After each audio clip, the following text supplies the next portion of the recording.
Tuluyan nang dadalhin ng Bureau of Customs sa National Police Commission ang reklamo laban sa mga dating tauhan ng PNP Highway Patrol Group. Punong-puno na raw kasi ang ahensya sa umano'y panghaharas sa kanilang mga kawani. Narito ang agenda report ni Andrea Salve.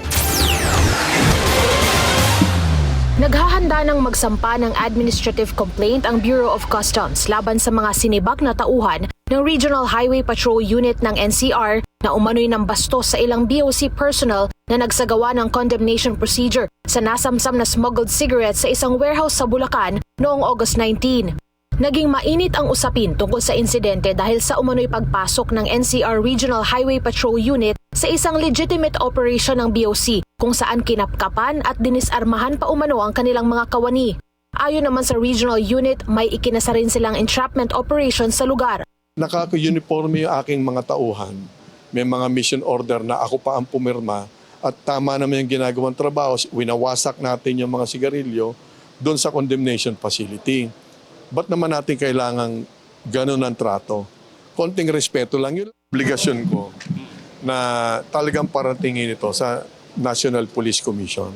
Pinuna pa ni Customs Commissioner Ariel Nepomuceno ang anyay pagbaliktad ng kwento tungkol sa insidente. Sa nakalap kasing ulat ng Bilyonaryo News Channel, 2 BOC personnel pa raw ang nagbukas ng warehouse para sa undercover operatives ng Regional Highway Patrol Unit at ang mga ito pa raw ang naningil ng pera sa transaksyon. Pero anya, hahayaan niya na ang PNP na humusga lalo't hindi raw hinuli ang sinasabing mga tauhan ng BOC. Ayoko namang husgahan yung kwento. Maaring totoo, maaring ganun kagaling yung Alex at Joy. Kaya lang, sakotin yun biglang nawala. So gusto ko mahuli nila yun. Kasi kung totoong ibinebenta ng taga-customs ang mga sigarilyong nahuli na namin, ako mismo ang magsasampa ng demanda. Magpapasalamat ako sa kanila. Bukas naman umano sa proseso si Nepomuceno para malaman kung sino talaga ang tunay na nagkamali. Mahalaga rin daw sa kanya ang maayos na relasyon sa pagitan ng mga ahensya dahil malaki ang problema ng bansa sa smuggling at kailangan itong pagtulungan.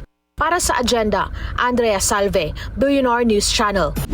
Manatiling nakatutok sa Bilyonaryo News Channel. Sumubaybay sa aming social media accounts at mag-subscribe sa aming YouTube channel para sa mga bago at eksklusibong balita.